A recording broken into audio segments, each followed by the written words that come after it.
నిన్న వార్త చూసినాం. ఎంసెట్ పరీక్షకు జర్రంత లేట్ వచ్చినందుకు ఎంత పని అయిపోయిందో. గేటుకు తాళం పెట్టే వరకు ఏడ్చుకుంటూ ఇంటికి పోయారు పిల్లగాళ్ళు. ఒక్క నిమిషం ఆలస్యమైనందుకే గేట్లు తీయలేదు, పరీక్షలు రాయనీయలేదు. అంత స్ట్రిక్ట్గా చేసిండ్రు ఎంసెట్ పరీక్షలకు. ఇంతకంటే స్ట్రిక్ట్గా నీట్ పరీక్షలు జరగబోతున్నాయి. ఇన్ని రోజులు కష్టపడి చదివి మీ మమ్మీ డాడీల కలలు నెరవేరాలని తప్పకుండా ఈ జాగ్రత్తలు అయితే తీసుకోర్రి, సరేనా? ఐతారం నాడు డాక్టర్ చదువుల కోసం నీట్ పరీక్ష రాసేటోళ్ళు మంచిగినాలే గీ ముచ్చట. చాలా స్ట్రిక్ట్గా జరగబోతుంది. పరీక్ష 10 గంటలకు, కానీ అర్ధగంట ముందే లోపలికి పోవాలి. ఒక్క నిమిషం లేట్ అయినా ఇంటికి వాపస్ పోవాల్సిందే. పొడుగు చేతుల అంగీలు కాకుండా పొట్టి చేతులే వేసుకోవాలి.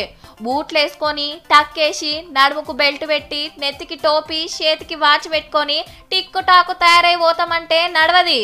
ఇవేం తీసుకురానియరు. ఎత్తు చెప్పులు వేసుకున్నా వెనకకు మర్రగొడతారు సుమా. ఏళ్లకు ఉంగరాలు, మెడల గొలుసులు, ముక్కుకు పుడకలు, చెవులకు కమ్మలుంటే ఇంటికాన్నే తీసేయండి. ఆఖరికి శిగల పువ్వులు పెట్టుకున్నా పరీక్ష రాయనియరు. ఫోన్లు, చెవుల వైర్లు, బ్లూటూత్లు, క్యాలిక్యులేటర్లు, బోలిక్యులేటర్లు ఏవి తీసుకుపోనియరు. అంతెందుకు పెన్నులు, పెన్సిళ్ళు కూడా కొంటపోవద్దు. లోపట సార్లే ఇస్తారట. అడ్మిట్ కార్డు, 2 ఫోటోలు మాత్రమే తీసుకుపోవాలి. ఏమైతుంది అని అస్సలు లాపర్వా చేయకుండ్రి. నిరుడు ఎంత స్ట్రిక్ట్గా చేసిండ్రో చూపించినాం కూడా. టెన్షన్ పడకుండా టైంకు పోయి మంచిగా పరీక్ష రాసి డాక్టర్ చదువుకు సీట్ కొట్టుర్రి. All the best.